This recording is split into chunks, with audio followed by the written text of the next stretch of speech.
Financial assistance. All donations are tax deductible. Veterans Helping Veterans USA, 352-433-2320. Thank you for your attention, and God bless America. We at WOCA recognize the importance of voting. That's why we're offering all the candidates an opportunity to come on the air and explain why they feel you should cast your valuable vote for them. On Thursday, August 26th, my guest will be James Hilty and Greg Steen. They're running for District 5, Ocala City Council. This information is brought to you by WOCA The Source in hopes that you will vote and that this will help in making your decision come September 21st. You know what you want to do in retirement, but do you know how to get there? Tune in to Coasting into Retirement with Gary Marriage of Nature Coast Financial Advisors, Sunday mornings at 8 to get answers to your retirement planning questions. Plan today so you can do the things you've always dreamt about doing in retirement. Listen Sunday mornings at 8 to Coasting into Retirement with Gary Marriage of Nature Coast Financial Advisors. Our firm offers insurance services. The Ocala Golf Club, one of Ocala's premier golf courses, from its pristine 18-hole course layout to its amazing pro shop. Jason Linhart and the staff at Ocala Golf offer everything that you need for your golf outing. That's the Ocala Golf Club. Experience country club-style golf at municipal prices. You won't go wrong with the Ocala Golf Club. Call them for a tee time today, 352-401-6917. The warm weather deals just keep getting better at Bob Wine's Camellia Gardens in Ocala. This week, we start with 3 super hot BOGOs. Gorgeous hydrangea, big number 5 size, buy one, get one free. Looking for elephant ears? Well, Bob Wines has them also on BOGO. Plus, you can mix or match from a great selection of flowering shrubs. Also, buy one, get one free. Now check around for new, much lower price tags all around this 5-acre superstore this week. Crepe myrtles, come and get them for as low as $4.99. And Bob's favorite, red cluster bottle brush, not $29.99, but $19.99. And all azaleas, hundreds of them, are marked down by 50%. Come check us out at Bob Wine's Camellia Gardens and Nursery on Southeast 38th Street in Ocala. They're open daily from 9 to 4, Saturdays until 3, in the same blooming place for going on 70 years. Now you've done it. Have you lost your mind? He's back. And you're listening again. A legend in his own mind. Don't believe me? Just ask him. Here's Tom Schmitz live on WOCA. The Source. Welcome back to Ocala Talks on Friday. Probably the craziest human being known to man, because he never right about anything, but he always says, I'm wrong. When we always know I'm right, he's wrong. But Galen Unal from Life South joins us. Hey, Galen, can we agree this? Can we at least agree this, that there are some cities, Jacksonville being one of them, that even though they have a professional sports team, do not deserve a professional sports team? Deserve. Like I don't know like Tampa Bay St. Pete. There's no reason for that baseball team to be there. It shouldn't be there. Yeah, but they're hugely supportive of the Lightning, hugely supportive of the. Right, but not of baseball, so baseball shouldn't be there. No, yeah, but that's got more to do with the stadium. You cannot blame. You cannot blame St. Pete. I've said many times, I don't even like to go and see my favorite team on the planet, the Red Sox, because it's such a bad stadium. It's a terrible stadium. You can't even get there from here. Okay, so with that in mind, Jacksonville's a terrible stadium. Football team needs to go. Oh, it actually isn't, and you know it. I don't understand this. I do hate Jacksonville. Hate. It's my hometown, but it's also where my father got murdered, so I don't like the place. I'll be honest with you. That may taint my view a little bit. A little bit. Yeah, a little bit. Because I literally loathe. The only town I hate worse than Jacksonville is Knoxville. And, that's a good town. No, it's a terrible town. You know why? Okay. No. You know why? No. It's great to hate Florida State, better to hate Tennessee. Yeah, well, this is how crazy I am. I literally drove 2 hours out of my way on my honeymoon to go to Vegas when I was in 1996. We drove from North Carolina to Vegas for honeymoon. You got to go right through Knoxville is the easiest way. No, my crazy rear end went up through Indiana just so I didn't have to go to Knoxville. Well, then you are. That's dumb. I didn't say it was smart. Did you ever hear me say it was a smart thing? That's dumb. I referred to it as crazy, actually. No, that's dumb. So with Jacksonville being a team that is the most logical to move, I agree with you. If you look at teams that are logically going to move, I think San Diego's moved to L.A., so they're done. I think the Vegas is a great fit for the Raiders. I think Jacksonville's the most logical. That's a far worse. That's a far worse sports town than anything else. You know why? Because they can be. Because they can do whatever the heck they want. What, Vegas? No. San Diego. Oh, yeah, exactly. It's a horrible sports town. But is Jacksonville the next team on the move, or do you put any stock into what the owner of the Bills is saying, and if he doesn't get a stadium, he's moving to Austin, Texas? Yeah, that's a real thing. I think he'll actually end up in Canada. So I think that would be for me, just across the border into Toronto, which is right across from Buffalo. Correct. You keep your fan base, but you tell the city of Buffalo leaders, well, there you go. And by the way, I agree with the city of Buffalo here that if the Buffalo Bills are valued at where they're valued, I've just looked up on Forbes, $1.6 billion is the Buffalo Bills, what their net worth is according to Forbes. Build your own damn stadium. Oh, but I agree with that with everybody. Everybody should build their own stadium, right? I can't stand these stadium deals, and I'd vote against them every single time. Now, if you want to bring the Yankees single-A baseball club to Ocala, I'll vote to build that stadium. I'll pay for that stadium. The taxpayer, the you can build that. Is because we're talking. It was a very, very small price to pay to get a top-notch stadium that we could have brought in people whenever we wanted to. It's not comparable. No. But these stadiums that are $400, $500, $600 million stadiums, $1 billion. I mean, Texas, where Jerry Jones in Arlington, I think it was $1.2 billion to build. Yeah. Taxpayers shouldn't have to right. Taxpayers shouldn't have to fund that. No, they should not. You're correct. You are correct on that. See, look, I told you I was smart. I told you I was smart. Well, Remember, I'm the guy that when people say, come to the historical commission, the Marion County Historical Commission, say, hey, we want help from you guys to, get some county-funded land to build a monument. I go, nope. No. You want to build a monument? Guy. You want to build a monument? Collect the money yourself. I'll help you find the land. Right. Buy it privately. Put your monument up. The guy immediately said, well, if you feel that, and this was about a monument towards lynching, and the guy goes, well, if you feel that way about lynching, how do you feel about the Confederate? I bet you like the Confederate statues. I go, if taxpayers' dollars were spent to put Robert E. Lee up there, Robert E. Lee should come down because my tax dollars shouldn't go to put any kind of statue up. That's correct. That is actually, but you know me, I'm anti-tax dollars for anything. Exactly. Just leave me alone. Let me do my thing. I'm just trying to get from A to B here. I think if you're like Jerry Jones, all but what was in Arlington, I think Arlington funded 15% of that stadium and the rest of it Jones Correct. funded. Yeah. That's not a bad deal, but Jerry Jones could have afforded to build his own stadium without Arlington helping. Yeah, but that was what he wanted. He also got some tax breaks, and I thought that was a pretty good deal for both sides. Well, yeah, because Arlington gets the college football games that come in there. They play at Jerry's World. The revenue. Jerry gets the gate. But Arlington gets the hotel room revenue and the restaurant revenue. And correct. Correct. And I think that's incredibly important. Garth Brooks played Texas Stadium, played Arlington, the Texas Stadium there. Garth Brooks played that to the largest crowd ever to see a Garth Brooks concert. 120,000 people came to that concert.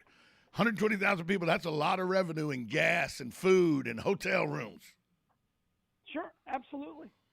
And again, that's why, and plus it's going to host a Super Bowl and national championship game. Yeah, and again, there's part of it that makes sense to me. I'm like, okay, now you're just building I hate to use the word, but infrastructure that's going to bring people and allow them to spend money in your restaurants and everything. But we're not talking to the tune of, like they're asking for, even in St. Pete, where they wanted the city of St. Pete to spend, I think the number was $400 million. They said St. Pete $400 million, and they told Tampa we'll bring the team back across the bay, put it in New Tampa up right on 75, and we want $470 million from you. Yeah. Ybor City was on the docket. That would be a horrible place to put a baseball field. Oh God. Okay. Let's make it harder to get. Yeah. St. Pete's hard. Idea. St. Pete's hard to get to, but let's make it even more difficult and put it in Ybor. Yeah. Let's make you drive downtown. The most sense I ever heard was somebody said put it in New Tampa, which is Wesley Chapel, that area. And that wouldn't have been a bad place. Yeah, that wouldn't have been a bad place. Keep it on 75. That makes sense to me. Yeah. Let's take a call real quick. All live with that. Good morning. You're on with Galen and Tom. Morning, guys. Morning, Hugh. Say the best thing Milwaukee ever did was build a baseball stadium with a roof. When the weather's bad, it's closed up. When the weather's nice, it's like an outdoor stadium. A small market city like Milwaukee, they've been pushing in 3 million people in that place for quite a few years now, and it's just a wonderful situation and a great place to watch a game. The Brewers Stadium is nice. Thanks for the call, Hugh. The Brewers Stadium is nice, but let's be honest. They're all beer drunk anyway when they get there, so it doesn't matter to the people in Milwaukee. They're beer drunk anyway. Beer drunk if you live there too. Let me tell you something. My dad lived in Milwaukee from 1955 to 1959. He said it was one of the best places to go, tavern-wise and everything. And if that was that way in 59, it's only gotten better, I promise you. Oh, sure. I'm sure it has. I got a picture of my dad sitting. I got my picture of my dad sitting with a 23-year-old African-American gentleman and a 25-year-old a Caucasian man. They were named, my dad sitting at a tavern with them, having a beer. The picture was taken. They're all drinking a beer. He was sitting in between Henry Aaron and Eddie Matthews. That's not a bad photo, right? It's not a bad photo. Not a bad photo. Not a bad photo at all. But that's when players were approachable, when they had second jobs and everything, because they didn't make the money they make now in baseball. Hank Aaron never had a second job. Actually, Hank Aaron was a spokesperson for a car lot in Milwaukee. Yeah, it wasn't really a second job. No, it was just a guy giving Hank some money, and Hank, come buy cars from this guy because I say so. Correct. Come on. You know who did have a second job, though, his first 3 years in the NFL? Who's that? Terry Bradshaw. He actually sold cars. Actually, not was a spokesperson. He actually went back to Louisiana in the offseason and sold cars. Yeah. Wow. But money was different back then. Sure. That was before Flood. That's before Flood threw his career away by making sure everybody got free agency. That's exactly right. So like you said earlier in the week, he didn't get just free agency for baseball. He got free agency for sports. Exactly. I can't be overstated. Hey, Galen, is brought to us every day by Palm Garden Health and Rehabilitation Center. They're located at 2700 Southwest 34th Street. They offer skilled nursing, physical, occupational, and speech therapy. If you have any questions how they're handling the COVID-19 pandemic, give Palm Gardens a call, 352-854-6262. He's also brought to you every morning by family-owned and operated Penn Flooring, serving Marion County for over 30-plus years. They're a full-service flooring company, experience in both commercial and residential flooring. Go see their showroom at 1201 Southwest 17th Street in Ocala, or give them a call at 352-351-3420. And also, Just Ship. They flipped the script on shipping. All you have to do is call them. They'll come pick your item up. They'll take the boxing of the item, the shrink wrap, whatever needs to be done to get the item safely to your next destination. They'll go stand in the line at the UPS store or at the post office. They take the aggravation out of shipping. They save you not only money, but time, and time is money. JustShip.net for more info. Back with us now is Galen, from Life South. Galen, we got to change what we're talking about. We've been talking about sports. I love that, but we got to talk about something. You sent me a text message yesterday, and I'm paraphrasing here, you said, wow, I had no idea they were just going to abandon the place. And we're talking about the debacle that is when we talked about it earlier in the week, you were like, well, we've been over there 20 years. We had to get out and I understand that. But there was no plan to get out. It was just, hey, we're leaving now. Bye. Yeah, when we talked about it Monday morning, I had no idea they just didn't bother to tell everybody who lived in that country. Yeah, they didn't bother to tell the Afghan army. Nobody. And so, yeah, the more I read, the more frustrated I got. I was like, what are we doing? We've abandoned these people who have helped us for 20 years. Yeah. And not only that, there's 15,000 Americans still there behind Taliban lines that can't get to the airport unless the Taliban allows them to. We literally have a hostage situation that is what? There was 44 hostages in Iran, so 15,000. Correct. It's what, like? Correct. It's just ridiculous how much more. This is a hostage situation. And also, not only is it that, but how weak does it show the rest of the world that Joe Biden is, that he's abandoned 15,000 Americans behind lines? When I was looking at it Monday morning, I'm like, okay, I see what they're doing. They're just pulling out, right? But I thought there was going to be a much more of a planned approach to this. Apparently, it was like, oh no, we're leaving right now. Well, they had to because they did not realize. They thought they had 6 to 8 months before the Taliban would get to where they were causing an issue. It happened in 6 to 8 days. Well, no, it happened in 24 hours. Well, and again, that they even know now that that's not true. So now they knew. He just wanted to get out of Bagram Air Force, and that's the other part. When you mentioned, I was like, no, they still have a presence there until they get everybody else. No, they don't. They pulled out all their air support, everything, before they could even. This makes no sense. And they left Abram tanks, and they left Bradleys, and they left Humvees, they left anti-aircraft weaponry. I mean, and again. We leave stuff behind in a war, but usually it's been made unusable. Not this stuff. All of this stuff is usable. No, this is far worse than I said. And then he goes on everything I read. Joe Biden goes to a press conference on Wednesday. First off, he just reads from a teleprompter. He doesn't take any questions. He just goes to the teleprompter, and he says, here's what he says. He goes, folks. It happened a lot faster than we thought it would. We did the best we could. It just happened faster. Actually, it didn't. Now that you're reading, now that all the generals are speaking, and everybody's like, no. This is exactly what we said would happen if you did this. You just ignored us for political gain so that you could make a speech on 9/11 saying, yeah, we pulled out before the 20th anniversary. Yeah, but you've abandoned Americans who could be now killed or held as they're hostages. Well, they are. Yeah, they're hanging them. Did you see? Yeah, that? I know they're hanging them exactly. They're going door to door and hanging them. Now look, I think we can all disagree on whether we should have left Afghanistan, right? We can, and that was my statement. I'm like, we couldn't be there forever. We had to leave eventually. But have an exit strategy.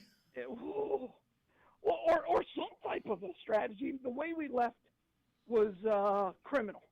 And what's that say? What's that say now? What do you think the other world leaders going? Well, if that was their exit strategy in Afghanistan, there's a bunch of lunatics running that place. We can do whatever we want. They're not going to do anything to us. You know what China said? Oh yeah, we'll recognize the Taliban government. Of course they did. Like on Monday afternoon, I was like, oh my gosh, this is getting bad. And it's only getting worse. And the White House, they showed the picture of him up at Camp David lounging around in his jeans and his T-shirt like nothing big was going on, while 15,000 Americans are stranded in Afghanistan. And that doesn't even count the Afghans that helped us through translators and stuff like that are stuck there, and their families are stuck there that are going to get murdered. Okay. He's lounging at Camp David. Then he flies back in to do his little speech at the White House, takes no questions, And he goes back to Camp David like nothing's wrong. Oh, hey, did I miss ice cream time? I got back in time for ice cream. Good. That's correct. Pretty terrible. Terrible. Hey, I got back. I think Joe Biden said it. He goes, got to get back to Camp David. Wapner, got to have Wapner. Got to have Wapner. That's right. When you started this segment, I thought you were going to talk about the other text I sent you yesterday for the the local politics is getting and if you don't live in the city, you're missing out on the phone calls and the mailers and the mudslinging that's going on. That let's keep it clean. I heard somebody decided they were going to play the race card. I heard a phone call last night that one of the candidates' significant others made. Fantastic. A mass phone call that said, my candidate is not a liar. The person running against my candidate is a liar, and so because they're a liar and my man is not a liar, you should vote for my man instead of the liar. Yeah, it was their wife. I went. Who wrote? Did they ask their great grandson that just got into the third grade to write that text for that phone call? It's an incumbent city councilman, and his wife put it out there. I was like, woohoo! Yeah, when you got that call. Yeah, I heard the call yesterday. I was like, wow. And people spent money on this. Yeah, nothing like having your woman, fight your fight. Stand by your man. Yeah, I will tell you, it's getting a little testy. And it's only going to get testier. Yeah, we're a month away. By the way, next Monday, District 1 City Council candidates will be in studio with yours truly, Tom Schmitz, at 10:30 on Monday. On Tuesday, District 3 will be in studio with yours truly. On Wednesday, District 4 will be in. On Thursday, District 5 will be in. And on Friday, the mayoral candidates will be in. Well, what can those two say to each other? Because that's getting ugly. That's getting ugly. We live in Ocala, right? And so everything's a little gray. The difference between our mayoral candidates. There's no gray. There's no gray. It's two sides of a coin, and again. And I think I said it 2 weeks ago. I said it will define what Ocala. Think about this, Galen. I asked somebody about this last night. We will no longer be red. I'll put it this way: we will no longer we're no longer a red county if the incumbent doesn't win. Let me. That's a fact. Yeah, here's a conversation I had last night with somebody. I go, when was the last time in any election anywhere in the country, when was the last time that it could easily be said that the two people running for mayor, one has been at times attached or said to be attached to the Ku Klux Klan, and the other one at times has been said to have been attached to the Muslim Brotherhood? What other mayoral race do you have two people that there are allegations of connections to the Klan and to terrorism? And the crazy thing is, Tom, there's a lot of smoke from both allegations. I've never seen a race where the two people that are running for the race have have to answer those kind of questions. It wants you to. I'm so glad I'm living in the city this year, because I don't know why I enjoy this kind of thing, but in my mailbox I get like nothing right now other than mailers. Local That's all you get. Mailers. And, it's the one I got yesterday. I was like, oh, I've got to check this website out, and boy, is it fantastic! There are people. There are people that are behind the scenes. I know this for a fact. There are people behind the scenes of some of these candidates that are doing it because they want to be able to thump their chest and say, I'm better at this than you are, to other people that are behind the scenes. I'm better at this than you. It had nothing to do with the candidates winning or losing. They want to thump their chest and go, I'm a better real estate agent. I'm a better campaign manager. I'm better than all of this than you are. Well, there's some money behind these elections. we know one is completely self-funded between the two mayors. Yes. And then the other one is just fantastic. And then you have some other ones where it's, okay, I'm more local than you are. You know, there is literally a rush to look. Okay, you only have 4 generations. Well, I've got 5 generations. Yeah. Oh, there's a huge that right now. There's 2 candidates that go, well, I've been in Ocala my family's been here since, and by the way, both of them have been here since before it was Ocala. Correct. One of the candidates' father's middle name is Marion. Is Francis. Correct. He's named after Francis Marion. Yeah. Anyway, it'll be really interesting to see how all this shakes out, Tom. I'll be listening this next week for all those candidates. You know how many requests? You know how many requests I've had? Are we going to get to see the questions before you ask them? Hey, can we get a copy of the questions before you ask them? I literally had one campaign manager tell me, "We'll see if the candidate's got time. The candidate's really busy. We'll see if we can squeeze you in." Go ahead. All right, you're going to go to the Elks Lodge for the 9th time? Let me explain something to you. On the only local radio station? Let me explain something to you. If candidates don't show up because they got something better to do than the only radio show in Marion County that only deals with Ocala, Denellen, Bellevue, all the municipalities in Marion County, there's no other live radio show that's only Marion County, and they choose not to show up on that radio show, let me tell you something. I know the guy hosting that show. He's a vindictive bastard. He is. You better hope you don't win, because I'll be in my seat at every commissioner's meeting. The guy that's on the microphone, if you don't show up because you're too busy, the guy on the microphone will make sure everybody knows you were too busy for me. For the guy at the microphone. Sorry. You know. That's fantastic. Well, again. Hey, where's it? Real quick, Galen, we got to go. It's incredible. Where's the Bloodmobile? Hey, Bloodmobile today. Please give. I don't care who you vote for. Just donate blood to save your life. But, as usual, we're just kind of rolling through all of the retail places today. We're out at the road. So please come by and Talk to you tomorrow.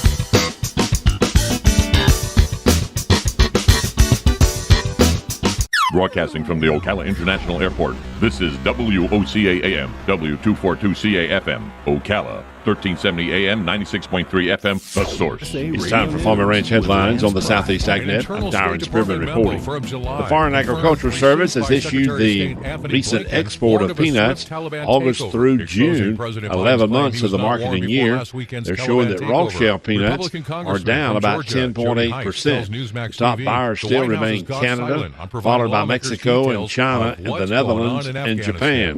Those are your top 5. On peanut butter is down just slightly, 2.8%. The top 2 buyers, of course, major buyers are Canada and Mexico. There's also major shipments to Saudi Arabia, South Korea, and Hong Kong. On the in-shell peanuts, which are very short at this time on supply, are down 15%. But China is still buying, but at a lower number. They dropped from 28,000 tons last June to 5,000 tons this year. But China still remains number 1, followed by Canada, followed by the Netherlands, Germany, and Trinidad and Tobago. But overall, China has lowered its purchases, but still the number 1 buyer of peanuts from America. I was probably a little bit like you. There was a lot of talk about the COVID-19 vaccines. I didn't know what to believe. And I tell you, everyone has an opinion. Some of my friends got vaccinated and some were against it. But I knew this was an important decision, so I went to somebody I already trusted, my doctor. It's your call, so talk to your doctor or healthcare provider and make the decision that's right for you. You can go to getvaccineanswers.org. Breaking news, anytime, anywhere. President Trump says Newsmax is really good, and Forbes calls Newsmax a news powerhouse. Find out why tens of millions of Americans are watching Newsmax TV and going to Newsmax.com for breaking news. It's a source you can trust. Newsmax is real news for real people. It's time for Farm and Ranch headlines on the Southeast AgNet. I'm Darren Spearman reporting. The Foreign Agricultural Service has issued the recent export of peanuts